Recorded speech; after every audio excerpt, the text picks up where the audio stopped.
Bom, a aula de hoje, inicialmente eu vou abrir aqui o calendário de vocês, só para eu mostrar como é que a gente tá, viu? Como é que tá a nossa situação.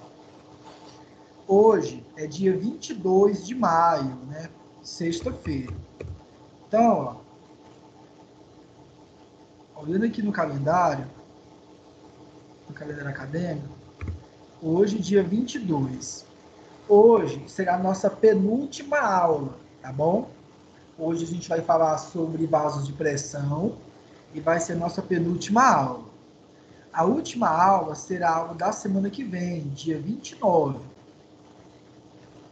Então, semana que vem, hoje é a última aula e semana que vem a última.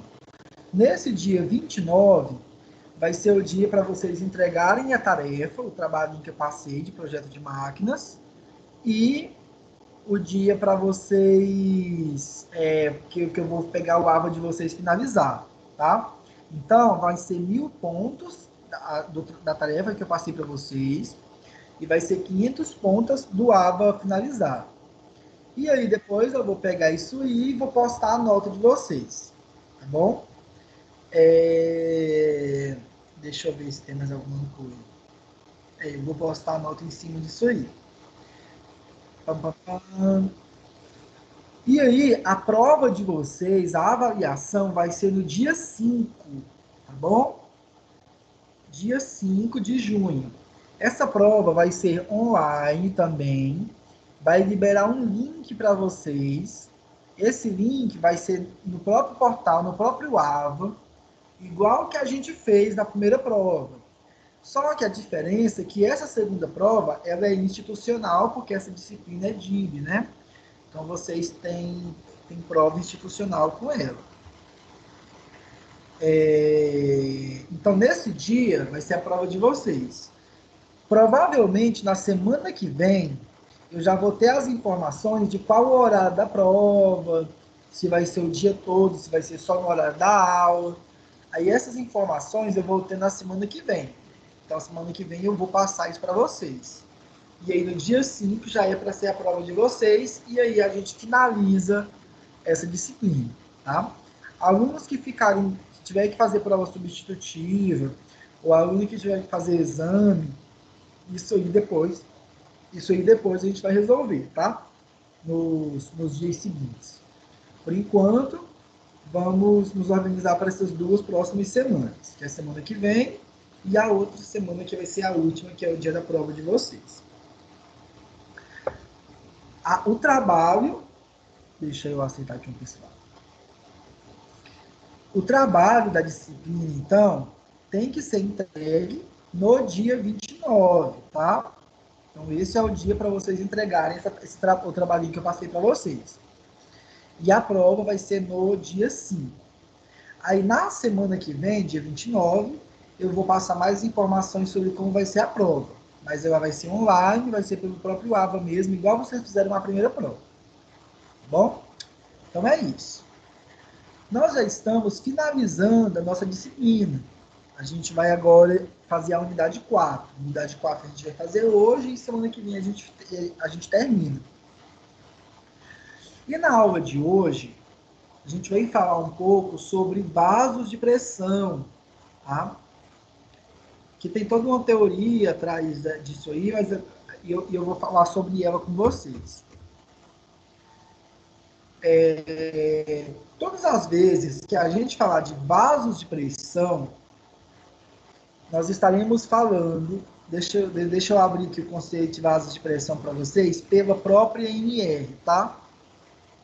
Tem alguns alunos que estão fazendo outra disciplina comigo, que é geração de vapor, e lá a gente está falando... Ah, não está aberto aqui, achei que estava salvo aqui nessa pasta, não está, infelizmente. Mas pela NR13, vasos de pressão, então, são dispositivos que condicionam algum elemento que vai estar submetido a uma pressão superior à pressão atmosférica, tá bom? Então, vaso de pressão é esse conceito. Está condicionando algum elemento que está sob pressão superior a 1 atm.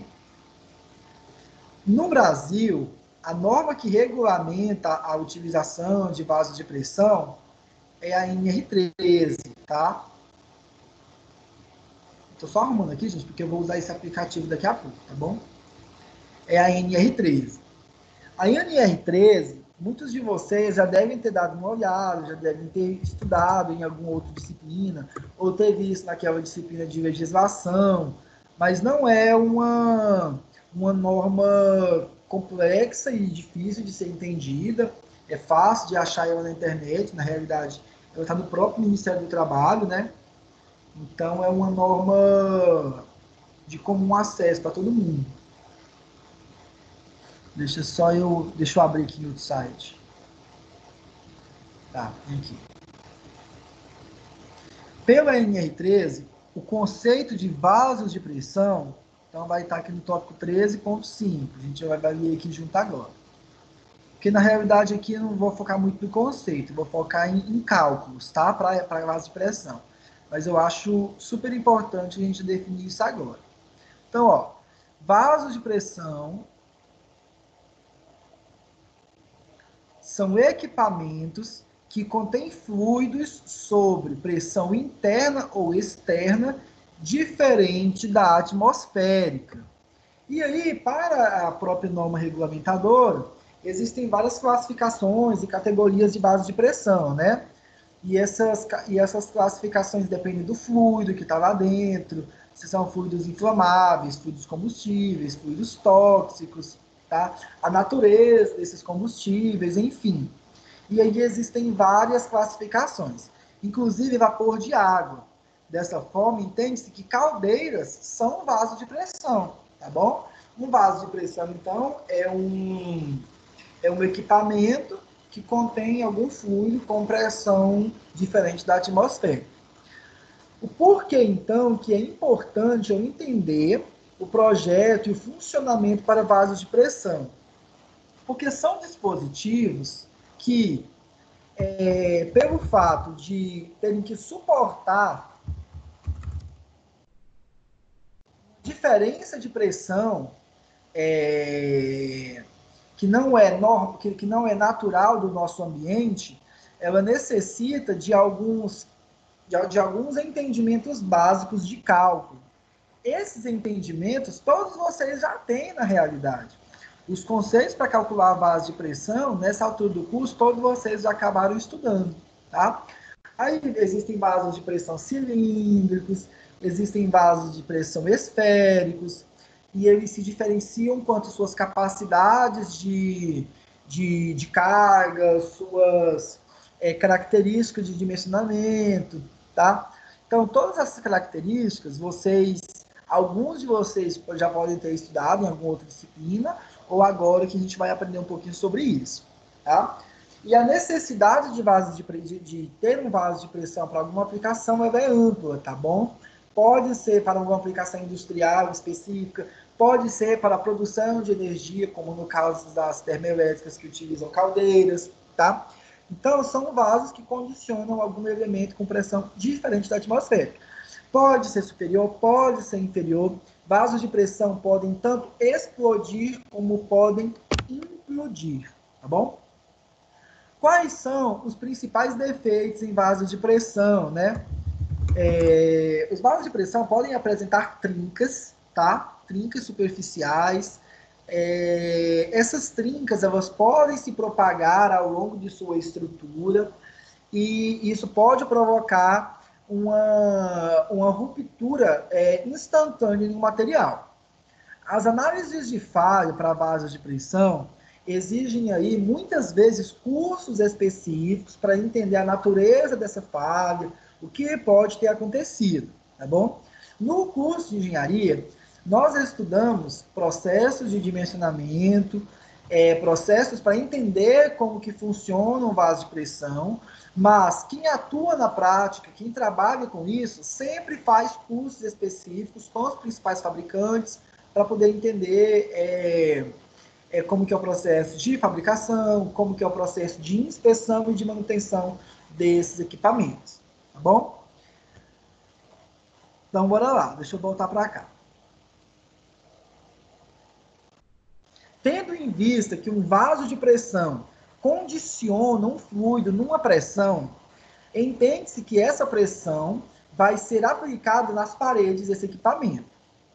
Uma vez que eu tenho a aplicação nas paredes desse equipamento, eu tenho uma aplicação de tensões que vão ser do tipo longitudinal e do tipo transversal, tá? Deixa eu ver se eu tenho uma imagem melhor. Sempre eu tinha visto uma imagem bem melhor a mostrar essas tensões, né? A forma como elas são aplicadas. Acho que essa imagem aqui tá boa. Vasos de pressão cilíndricos, como esse que está mostrando aqui agora, aqui ó, é possível perceber que existe uma aplicação de tensão quando um fluido, né, está condicionado nas paredes internas, né? Deixa eu mostrar essa imagem, ó. Nas paredes internas. Se eu separar uma face de outra, uma seção de outra, eu vou perceber uma aplicação de carga no sentido radial, né, no sentido do raio desse vaso de pressão. E essa aplicação de pressão no sentido do raio provoca no vaso de pressão uma tensão do tipo radial, tá?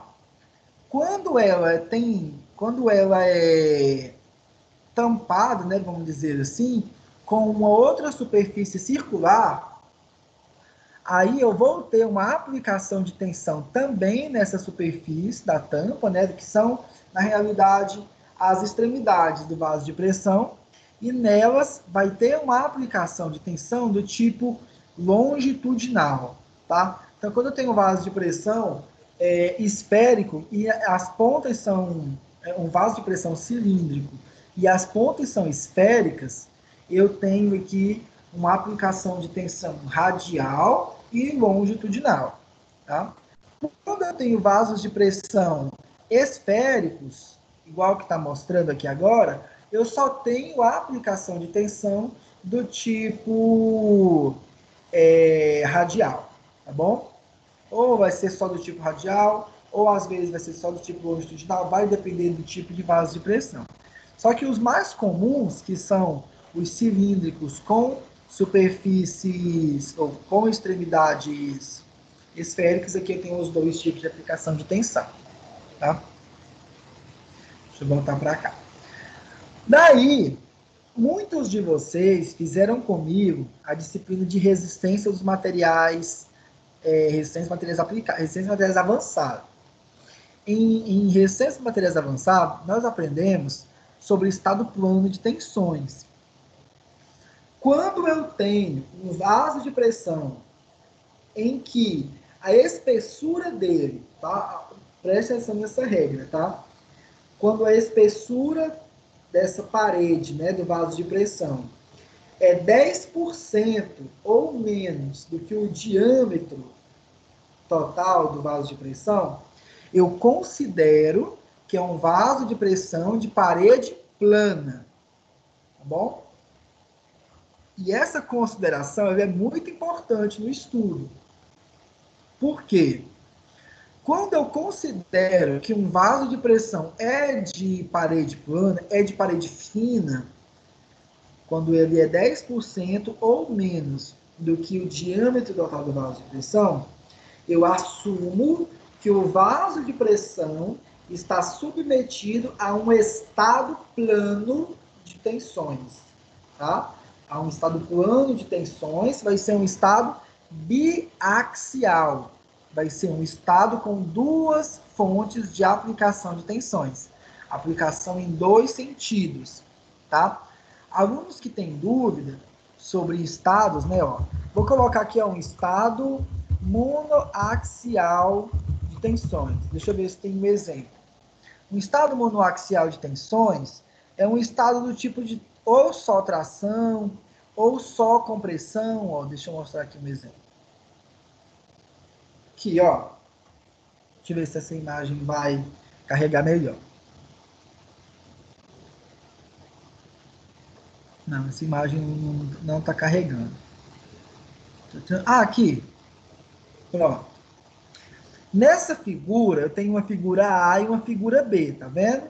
Essa figura B, ela está submetida a um carregamento de tração em apenas uma direção, que é a direção vertical.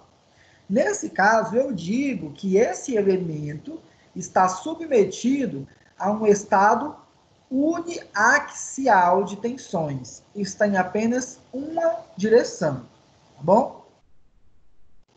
Se por acaso esse elemento tivesse submetido a duas fontes de tensão, uma no sentido horizontal e uma no sentido vertical, aí eu assumiria que estava no estado biaxial de tensões.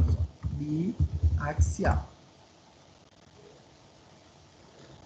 Então, o estado biaxial de tensões é um estado em que eu tenho a aplicação de tensões que envolvem apenas duas coordenadas, coordenadas x e coordenadas y. Todas as vezes que vocês virem esse tipo de imagem aqui, ó, que é um quadradinho representado por essas setas, eu estou falando sobre o estado de tensões. Esse quadradinho aqui, gente, é como se fosse um pedacinho bem pequeno de um elemento, de um material, de um mecanismo, de uma máquina. É um pedacinho dele. No livro aqui, ó, tá mostrando esse quadradinho aqui, que representa um pedacinho aqui da parede do vaso de pressão. E aqui, ó, nessa representação, ele está afirmando que o vaso de pressão,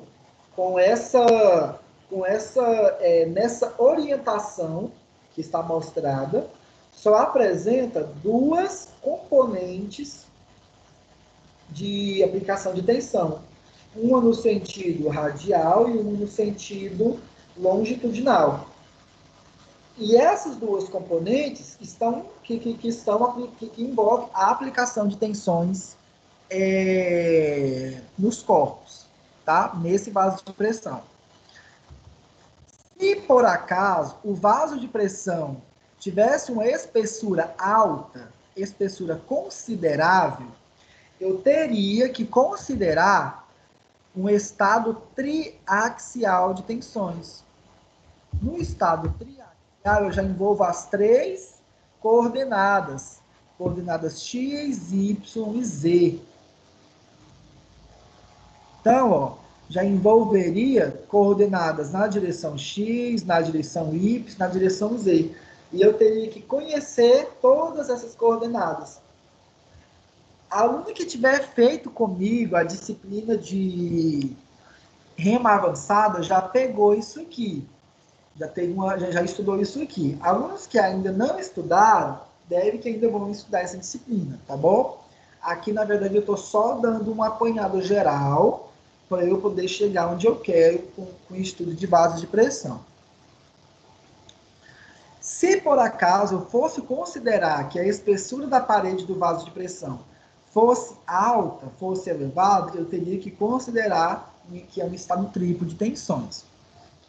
Só que na maioria dos casos, como é a parede plana, eu considero que é um estado biaxial, apenas em duas direções. Beleza. Daí, nós temos algumas características sobre estados de tensão, né? Estados biaxial, estados triaxial. Deixa eu dar um exemplo para vocês. Quando eu tenho um mecanismo, deixa eu ver aqui, o pessoal está aqui na aula. Quando eu tenho um elemento de máquina, qualquer elemento que seja, pode ser um parafuso, uma porca, pode ser um vaso de pressão, pode ser uma viga, enfim, qualquer elemento, eu posso aplicar nesse elemento, colocar nesse elemento, para poder medir as tensões aplicadas nele, uma roseta. Deixa eu mostrar aqui, ó. Roseta para medir tensões. Deixa eu ver se assim vai aparecer. Isso aqui, gente, é uma roseta. Isso aqui é uma roseta. Uma roseta, ela é um dispositivo bem fininho, tá? Que é dotada de materiais elétricos e tem em várias geometrias. Existem vários tipos de roseta, na verdade, tá? Eu só conheço esse tipo aqui que eu já mexi, mas esse tipo aqui também é muito comum. Ele parece um adesivo, só que esse adesivo, dentro dele tem essa resistência. Isso aqui é uma resistência elétrica, tá? E essa resistência elétrica vai ser colocada, vai ser colada num equipamento. Então, essa resistência seria colada, por exemplo, no vaso de pressão que estiver funcionando, tá bom? Imagina que é um vaso de pressão que está funcionando lá, tá sob pressão aplicada. Aí eu coloco a roseta antes de aplicar a pressão e depois ativo essa pressão interna. E eu vou ver o que vai acontecer com a roseta. A roseta, ela é ligada por fios, né, a uns microprocessadores que vão ler a deformação que teve no vaso de pressão quando aplicou a tensão. Por quê? O que eu geralmente falo nas disciplinas? Se eu tenho aplicação de carga em qualquer elemento, qualquer material, eu terei nesse material uma deformação, tá bom? Essa deformação, ela vai vir da própria lei de Hooke. A própria lei de Hooke para deformação, todo mundo aqui já estudou ela, todo mundo aqui às vezes não está sabendo qual é ela, né, de cara.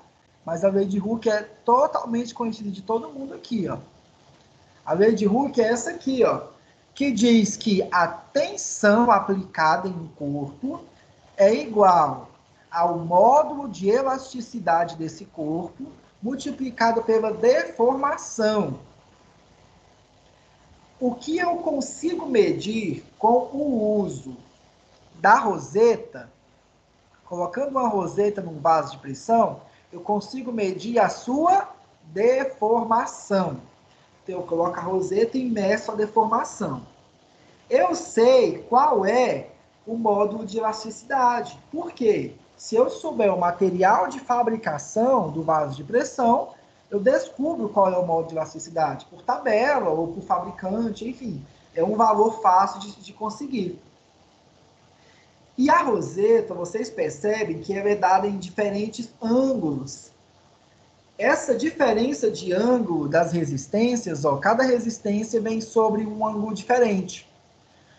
Essa organização angular dessas resistências permite eu ler as deformações na direção Y, na direção X, nas direções cisaliantes, ou seja, nas direções X e Y, né? As tensões que estão de forma angularmente distorcidas. Eu consigo medir todas as tensões com esse padrão de roseta, tá? E aí, uma vez que eu sei a deformação e eu sei o módulo de elasticidade, eu consigo determinar qual é a tensão aplicada. E é essa tensão aplicada que eu descubro que vai ser a tensão longitudinal e o valor dessa tensão longitudinal e o valor dessa tensão transversal. Na prática, é assim que se descobre qual é a tensão aplicada em algum componente. Se eu quiser ter certeza absoluta da tensão que está sendo aplicada neste momento. Esse é o meio mais seguro e eficaz disso acontecer. Onde se usa rosetas na prática? Quem usa rosetas na prática? Projetistas, a parte docente que mexe com ensaios de materiais, que vai calcular projetos de materiais, projetos de características de materiais, todo esse corpo utiliza e tem que aprender a mexer com roseta, tá bom? Isso não se aprende muito, de forma muito profunda em curso de graduação, tá? Eu só fui mexer com roseta também em curso de pós-graduação, que eu fui aprender como usa uma. Só que lá, nesses cursos, você não aprende a fazer cálculo. E nem vai aprender o que quer dizer as informações. Você aprende agora. E lá depois você só aprende a usar o dispositivo, que na realidade é um adesivo que você cola e programa a sua máquina para te dar os resultados. Nada mais que isso. Beleza. Daí, no curso que a gente aprende sobre estados de tensões, nós vemos que existem algumas características desse estado de tensões. Ele depende da orientação que eu estou analisando. Por exemplo, essa roseta aqui, ó, deixa eu colocar aqui, ó, roseta para medir tensões instaladas. Deixa eu ver se vai aparecer uma imagem boa.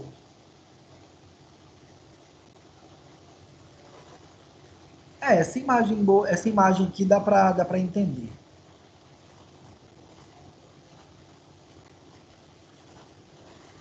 Porque eu tenho que falar disso para ficar bem claro para vocês os motivos do que vai acontecer agora, tá?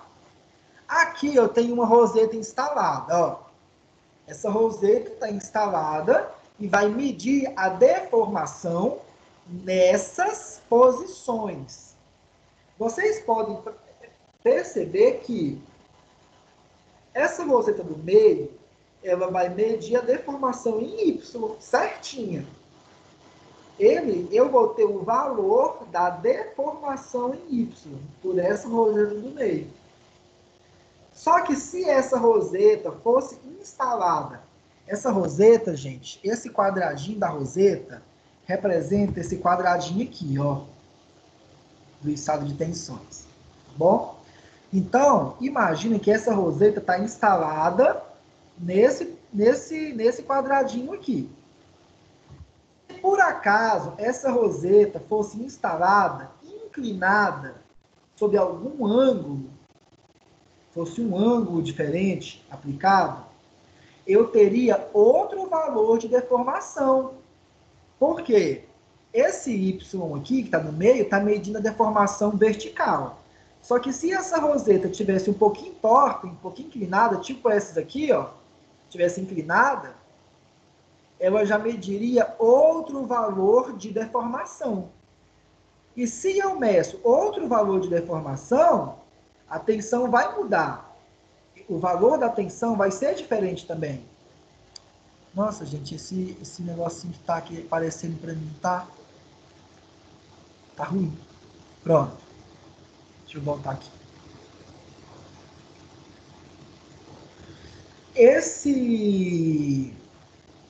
Por quê? Bora lá. Ó. Porque se eu medir a tensão em algum ponto, a deformação... se eu medir a deformação, desculpa, a tensão vai mudar, porque a tensão é totalmente dependente da deformação.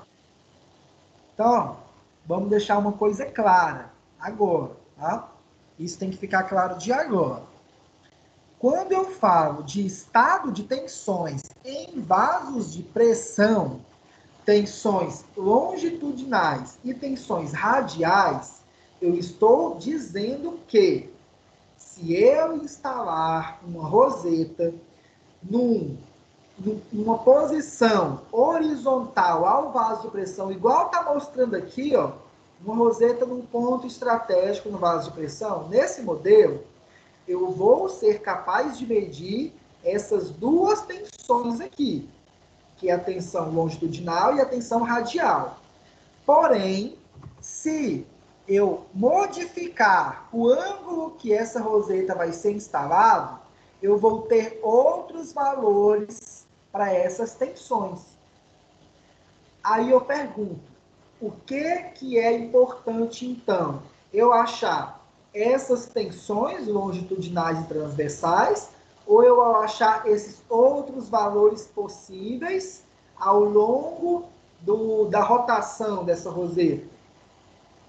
Eu preciso saber qual é o maior valor, qual é a maior possibilidade desse valor alcançar. Bom, isso aí a gente aprende no curso de resistências materiais avançadas. Muitos de vocês fizeram essa disciplina comigo. Então, muitos de vocês até viram como que a gente faz isso lá. Esse programinha que está aberto aqui é um programa que eu uso muito. Eu usei na sala de aula uma vez com vocês. Quem fez a matéria comigo, só mostrei ele, na verdade. Mas eu uso ele para fazer esses cálculos, tá? Eu vou fazer uma simulação aqui rápida, ó.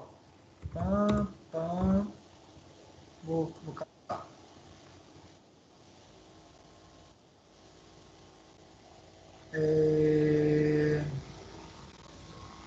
Pascal. Tensão específica por luz. Tá. Foi. Eu coloquei aqui, ó. Eu programei aqui para me encontrar, ó, eu coloquei uma tensão normal na direção X de 50 megapascal. Eu coloquei uma tensão normal em Y também de 50 megapascal. Isso aqui é uma suposição, tá? Então, ó, o estado de tensões fica sendo esse que eu estou mostrando agora aqui do lado direito. Fica X e Y aqui. Isso aqui, imaginem que eu alcancei esse valor aqui, tá? Colocando uma roseta instalada num vaso de pressão. Imaginem que eu coloquei uma roseta num vaso de pressão igual a esse e encontrei nas direções Y e X, ó, Y essa tensão, X essa outra tensãozinha, tensões radiais e longitudinais. E eu vou e simulo aqui nesse programa. E aí, ó, o que vai acontecer? Observem essa imagem aqui de baixo. Essa imagem de baixo, eu tenho o estado de tensões e as cargas aplicadas, ó, em X e em Y. Esse quadradinho é como se fosse a roseta instalada lá. A roseta instalada está medindo 50 em X e 50 em Y. É o que está mostrando aqui, ó. 50 megapascal em X, 50 megapascal em Y, e não existe nenhuma tensão cisariante. Não coloquei nenhuma tensão inclinada nisso aqui. Só que, quando eu começo a rotacionar essa roseta, ó. Gente, o meu programa está com algum erro, não sei o que está acontecendo.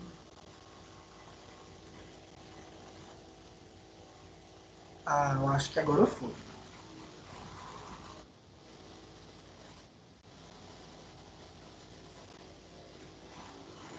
O programa estava com erro, que eu não estava entendendo o que era. Quando eu começo a rotacionar, essas tensões mudam. Vocês observam que essas tensões estão mudando o tempo todo, ó. Porque eu estou rotacionando elas. Quando eu rotaciono a roseta, eu vou alcançar valores diferentes para essas tensões. Porque se eu rotaciono a roseta, eu vou ter uma mudança da deformação encontrada. Esse círculo que está mostrando aqui é o círculo de Mohr. Também estuda ele no curso específico dessa disciplina, tá? Muitos de vocês até fizeram isso comigo. A gente fez isso aqui em sala de aula, quem pegou essa matéria comigo. Então, aqui eu estou só mostrando para vocês como é possível encontrar essas respostas utilizando esse software de projeto. Só que esses softwares, gente, de projeto, eles só podem ser usados uma vez que você domina esses conceitos, tá? Sem dominar os conceitos, é complicado usar eles. Então, agora, vamos voltar aqui para o livro de vocês. Existem equações prontas já para eu calcular qual é o valor dessa tensão longitudinal e o valor dessa tensão transversal. Já existem essas equações definidas, tá? Essas equações costumam ser cobradas na prova institucional, tá bom? Então, depois vocês anotam elas, deixa elas prontinhas aí, porque às vezes cobra esse conteúdo nas provas institucionais. A componente tangencial de tensão é encontrada por essa equaçãozinha aqui, ó. Ela é a tensão tangencial é igual à pressão interna do vaso de pressão, eu tenho que saber essa pressão, vezes o diâmetro interno do vaso de pressão, sobre 2 vezes T. T é a espessura do vaso de pressão. Então, é pressão vezes diâmetro sobre 2T. Em alguns livros, vocês vão ver que esse D sobre 2 substitui por raio, porque D sobre 2 é um raio. E muitas vezes vocês vão ver pressão vezes raio dividido por T. Tá bom? Então, a componente tangencial, esse sigma T, é pressão vezes diâmetro sobre a espessura. Essa componente tangencial, ó, a componente tangencial, deixa eu tentar aumentar um pouco aqui. É essa componente aqui, ó, na direção Y, tá? Se eu considerar aqui como sendo x e y, né? A componente tangencial seria essa no sentido da superfície circular, né? Do vaso de pressão. Esse outro componente aqui, ó, é a longitudinal, tá? É a longitudinal. A tangencial é provocada pela aplicação de pressão nas paredes do vaso de pressão, tá? E a componente longitudinal é a aplicação de tensão na superfície das extremidades do vaso de pressão. Se for circular, se não for, enfim. Igual eu comentei no início da aula. Para calcular a tensão longitudinal, a equação já é essa aqui, ó. Então, ó, com isso, a componente longitudinal de tensão é sigma longitudinal igual a pressão vezes o diâmetro sobre 4 vezes T. Observa que a única diferença entre as duas é que na longitudinal, aqui embaixo é um 4. E na tangencial, aqui embaixo é um 2. Ó. Embaixo é um 2. Ou seja, a componente longitudinal é metade da tangencial. Tá bom? Então, essas duas equações a gente tem que aprender a calcular elas e guardar. Por quê? Bora lá. Imagina agora, gente, que vocês têm um vaso de pressão funcionando, tá? Vaso de pressão funcionando. Você sabe a pressão que esse vaso de pressão está sendo atuado. Se for vapor, se for fluido, se qualquer dispositivo, tá? Porque, como a gente viu lá no início da aula, pelo NR13, bora lá, ó. Que agora a gente já vai partir para onde eu quero. Nós definimos, né, através da própria norma brasileira, que vasos de pressão são equipamentos que contêm fluido sob pressão interna ou externa diferente da atmosfera. Então, esses equipamentos podem estar sendo submetidos a uma aplicação de pressão e essa pressão tem que ser conhecida. Então, uma vez que eu sei essa pressão, eu sei qual é o diâmetro do vaso de pressão. Esse diâmetro geralmente é o interno, dividido por 2 vezes T. Esse T é a espessura do vaso de pressão. Então, se eu sei pressão aplicada e sei geometria, eu consigo calcular isso aqui sem precisar de uma roseta. Ah, professor, mas eu quero ter certeza de qual é a pressão que está sentindo lá, exata. Então, beleza. Então, você pega uma roseta, instala no vaso de pressão e você vai poder medir a tensão exata que está lá. Mas vai ser um valor muito próximo do calculado por essa equação.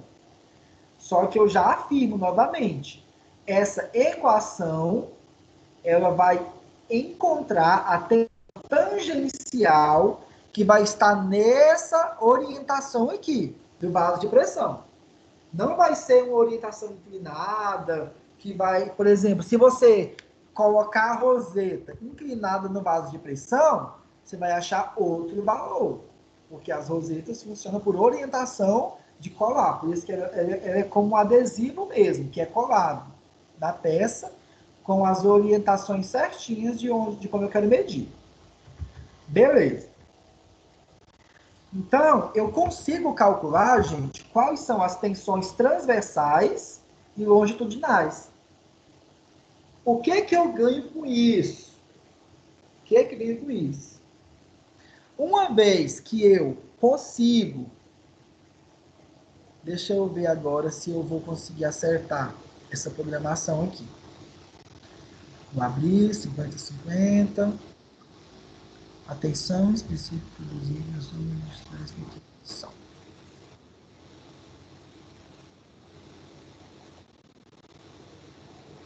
Eu tenho que descobrir depois o que eu estou programando errado. Mas não tem problema, não. Vamos supor que eu consegui descobrir quais são as tensões que estão sendo aplicadas aqui, né? No ponto do vaso de pressão. Uma vez que eu descubro essa tensão aplicada, eu vou utilizar algum dos critérios de falha. Os critérios de falha de materiais, nós estudamos também em outra disciplina, que foi resistência de materiais avançados, mas quem não pegou ainda vai pegar, provavelmente. Eu acho que a maioria de vocês já pegou, na verdade, né? Então, uma vez que eu sei qual é o material, por exemplo, ó, vou fazer uma simulação aqui com aço A36, é um aço estrutural comum. Pelo critério de Tresca, a gente estudou isso aqui, critério de Tresca, o vaso de pressão não falha, porque o pontinho aqui está dentro, esse ponto, gente, tensão 1, tensão 2. Esse tensão 1, tensão 2 são as tensões principais. As tensões principais, 50-50, que foi o que eu joguei, né? 50 menos 50, na verdade. Eu joguei aqui. Então, pelo projeto, pelo teorema de Tresca, suporta. Pelo teorema de von Mises, também suporta. Tá? São os critérios que a gente mais utiliza para saber se o material suporta ou não. Vamos supor agora que eu vou colocar outro material.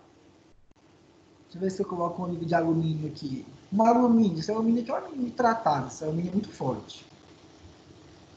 Esse alumínio aqui também suporta. Concreto. Vamos supor que o vaso de pressão de concreto. Gente, eu sei, é muito exagerado. Ninguém vai fazer um vaso de pressão de concreto, tá? Estou só colocando isso aqui para vocês terem uma dimensão do negócio.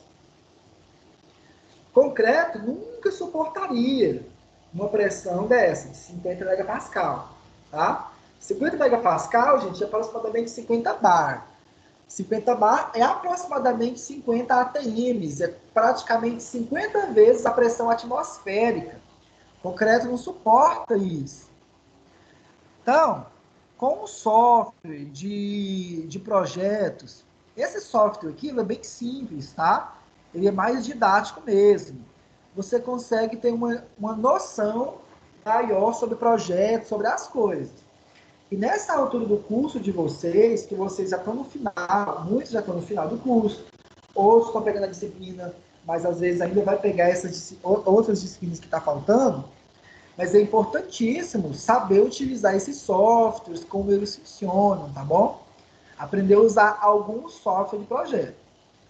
Pois bem, vamos para um exemplo, tá? Vamos fazer o exercício daqui do livro, antes da gente finalizar o conteúdo. O exercício diz o seguinte, ó.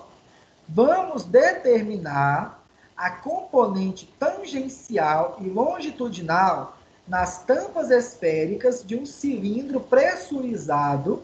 Então, ó, é um cilindro pressurizado que tem 8 milímetros de espessura de parede. Então, tem 8 milímetros de espessura a parede do cilindro. Ele tem 760 milímetros de diâmetro externo e pressão interna igual a 1,2 megapascal. Então, ó, considerando nos cálculos o diâmetro interno, temos que... Então, ó, ele está dizendo que é um vaso de pressão que tem uma pressão interna de 1,2 megapascal. Isso aqui é aproximadamente aí 12 bar, né? 12 ATMs. Deixa eu só colocar aqui para ter certeza. Vamos ver aqui.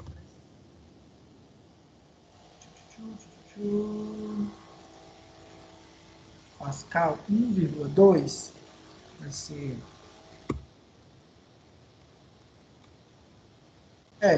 1,2 Pascal, aproximadamente 12 bar, quase 12 vezes a pressão atmosférica, né? Quase 12 vezes, 11,84. Então, a pressão considerada relativamente alta. E aí, ele quer que calcule as componentes tangencial e longitudinal da parede do vaso de pressão. Ó, componente de pressão tangencial. A componente de pressão tangencial vai ser, né, esse aqui é igual à pressão interna, a pressão do vaso de pressão, a pressão, ó, é 1,2 megapascal. Deixa eu ligar aqui no microfone. 1,2 megapascal. O diâmetro sobre 2 foi substituído por raio, porque diâmetro sobre 2 é o raio, né? E aí, gente, agora, como que eu acho o raio? Ó, o raio interno que eu preciso, tá? O vaso de pressão tem 760 milímetros de diâmetro externo e tem espessura de 8 milímetros. Então, ó, se eu olhar o vaso de pressão e ele tem 760 de diâmetro externo e 8 milímetros de diâmetro, de espessura, para calcular o diâmetro interno, eu tenho que pegar o diâmetro externo e subtrair por 2 vezes a espessura. Então, seria o 760 menos 16. Aí eu acho o diâmetro interno. E o raio interno vai ser a metade desse diâmetro interno. Então, ó, o raio é encontrado como 372. Não, só vou fazer aqui rapidinho, só para mostrar, porque às vezes tem alguém que não está entendendo bem como é que eu fiz. A lógica disso aqui é só isso, ó. É o 760 menos 16, 372. Tá? Foi só isso que, que o livro já fez direto aqui. Ó. 372. E aí ele pega, né, 1,2 vezes 372 dividido por 8. Vamos ver aqui. Dá até? Eu acho que está um pouquinho aproximado isso aí, ó. 55,8. O resultado certinho mesmo. Aqui já arredondou para 56, que esse livro aqui ele tem mania de arredondar as coisas. Já está arredondado. O valor exato mesmo é 55,8. E da tensão longitudinal vai ser 27,9. O livro aqui já deixou arredondado para 28. Tá? Então, ó, o que quer dizer estes resultados? Que a tensão nessas orientações específicas, ó, na orientação transversal e longitudinal é 56 e 28, tá bom? A professor quer dizer que é essa a tensão máxima do problema? Não, não quer dizer isso, tá? Eu posso ter uma outra tensão máxima em outra orientação. E eu encontro essa tensão máxima e essa orientação fazendo os cálculos de deformação que a gente aprendeu. Aqui no software, eu posso fazer essa simulação, ó, direto nos vasos de pressão. Esse software permite eu fazer em vasos de pressão cilíndricos. Eu posso fazer uma simulação só nessa parte cilíndrica, se eu quiser. E eu posso fazer como se fosse um vaso de pressão esférico. Nesse exemplo que a gente fez, é esse vaso de pressão aqui, ó, cilíndrico com as extremidades esféricas. O raio, vou colocar tudo em milímetro. O raio que foi aplicado, ó, o raio dele é de 372 milímetros, né? A espessura é de 8 milímetros. A pressão interna é de 1,2 megapascal. Já está tudo calculadinho aí. Eu quero que as respostas saiam todas em megapascal. Vou calcular. O software já me deu a resposta, ó. O software já falou que a tensão na direção normal é de 27,9, que foi o valor que a gente achou, né? O livro arredondou para 28. E eu tenho uma tensão na direção Y, que é a direção, ó, direção Y é essa aqui, ó. Direção Y, a direção transversal, tangencial. Na direção Y, 55,8, que o livro considerou já como se fosse 60, né? Aí, vamos vir para cá agora. Esse vaso de pressão, em qual ponto eu tenho uma somatória máxima de tensões? O próprio software já está me dando aqui, ó. É no ângulo de 45 graus. Se eu colocasse uma roseta no ângulo de 45 graus, eu alcançaria os maiores valores de tensão para esse vaso de pressão. E aí, ó, ao invés de 55,8 na direção Y e 27,9 na direção X, se eu colocar essa roseta em 45 graus, eu vou alcançar essas tensões máximas, ó, 41,85 e 41,85. Tensões iguais nas duas direções. Nesse curso de projeto de máquinas, entende-se que vocês já sabem interpretar esses valores. Entende-se que vocês já entendem como que isso funciona. Mas eu compreendo que muitos alunos ou se esqueceram, ou viram isso aqui não viram isso aqui de uma forma muito profunda, ou não lembram mais como é que faz. Mas, para um projetista, esse tipo de cálculo é essencial e muito importante conseguir interpretar isso aqui. Qual que é a interpretação desse ângulo de 45 graus? O que quer dizer esse ângulo de 45 graus? Quer dizer que existe uma aplicação de tensão num vaso de pressão como esse, num sentido de 45 graus. Essa aplicação de tensão, nesse sentido, é máxima. Ou seja, quando esse gás está pressionando todo esse vaso de pressão, todo ele, existe uma probabilidade mais alta, isso é uma probabilidade, tá? Isso não é uma certeza, porque depende de outros fatores, de haver, se for haver propagação de trincas num vaso de pressão, como esse, que essas trincas sejam no sentido de 45 graus. A interpretação, o porquê que é isso, como que isso funciona, os motivos disso, estuda-se em outras disciplinas, tá? Não é o intuito dessa disciplina que a gente está agora. Mas é isso que quer dizer esse 45 graus. É por isso que eu preciso descobrir qual é o ângulo que isso pode ocorrer. E isso, gente, em cada processo, em cada equipamento, pode mudar esse ângulo, tá? Pode mudar esses valores de tensão máxima aqui. E por que eu preciso conhecer esses valores de tensão máxima? Porque quando eu for analisar um critério de falha, igual esse que está mostrando agora, ó, Eu preciso saber se o material vai suportar ou não essas tensões. Então, ó, se o material, por exemplo, for bronze, bronze suporta isso? Bronze suporta.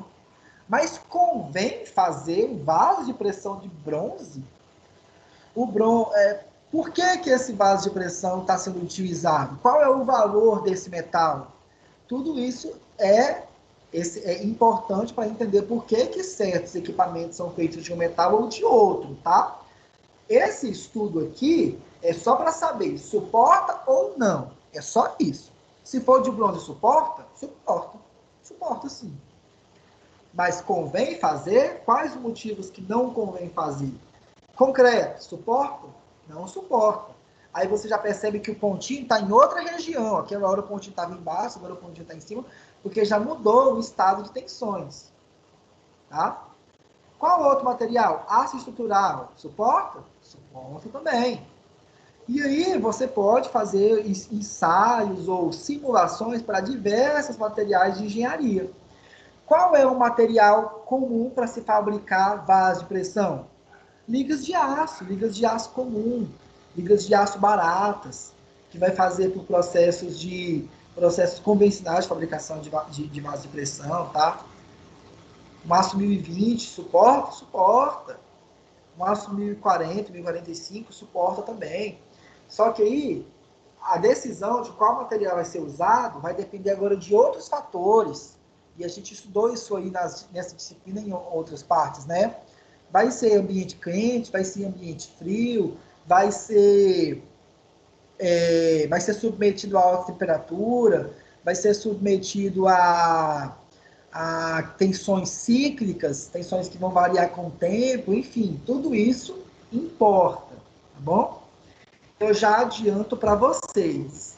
Quando se trata de vasos de pressão, os cálculos são baseados em fases por fadiga também, porque eu vou ter aplicação de tensão, eu vou ter despressurização, eu vou ter aumento de pressão, enfim, toda essa oscilação de cargas pode fazer com que as tensões sejam consideradas como tensões de fadiga, tá bom?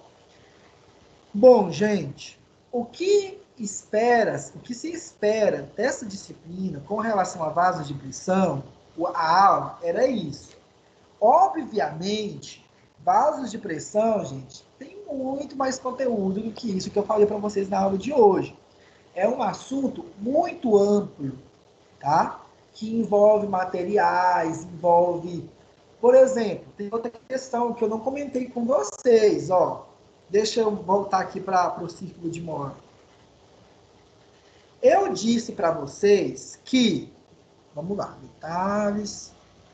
Aqui.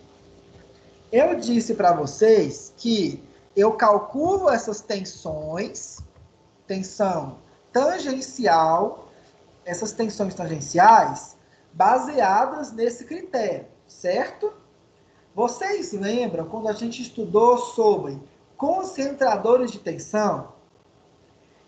Os concentradores de tensão vão ampliar essas tensões que eu acabei de calcular. Lembra que quando a gente viu o gráfico de concentrador de tensões, e tinha concentrador de tensões que aumentava 2 vezes, 3 vezes a tensão? Imagina que essa tensão aqui, ó, agora, vai ser aumentada 2 ou 3 vezes. Imagina que esse 27,9, 28 aproximadamente, vire um 50, por causa de um concentrador de tensões. E essa outra tensão de 55,8 vire um 120, por exemplo. Eu já vou ter outras características, já vou ter outras... E eu tenho que reconsiderar os meus projetos, tá? Dependendo dessa aplicação.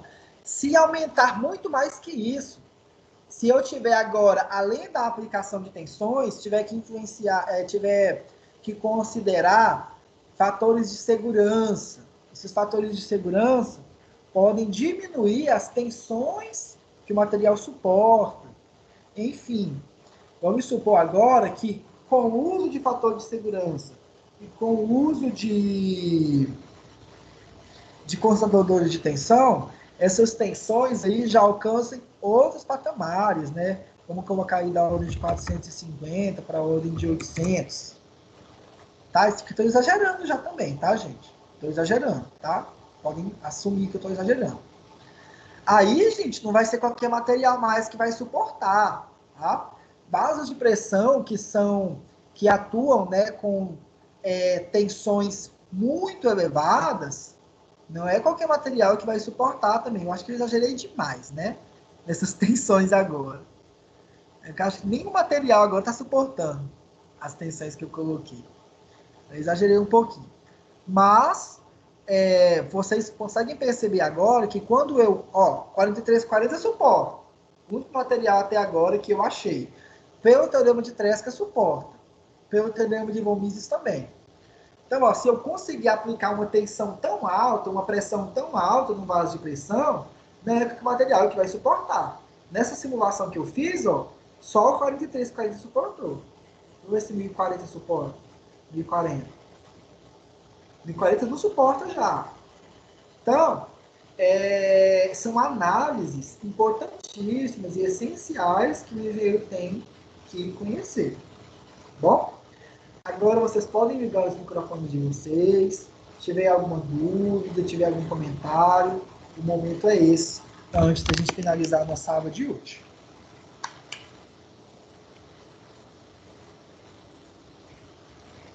E aí, gente? Tudo certo? Tudo sob controle? Conseguiram entender bem a aula? Fala, professor. E aí, senhor Cícero? Tudo Tudo bom? bem? Eu não consegui pegar o comecinho da aula, estava sem energia. O senhor falou alguma coisa... Eu gravei. Ah, tá, eu vou assistir depois. O senhor falou alguma coisa a respeito da reunião que teve da coordenação? Vai lá pro quarto. Eu só informei que o que a gente já sabe é que a aula de hoje, dia 22, que eu falei no início, hoje é a aula de 22, essa foi a última aula. Semana que vem é a última aula, a gente vai encerrar a aula na semana que vem, a matéria. No dia 5 é a prova de vocês. Essa prova vai ser online, vai ser uma prova institucional, como uma prova de IB normal, como sempre faz. Ela vai vir, né, essa prova para vocês fazerem online no sistema da matéria.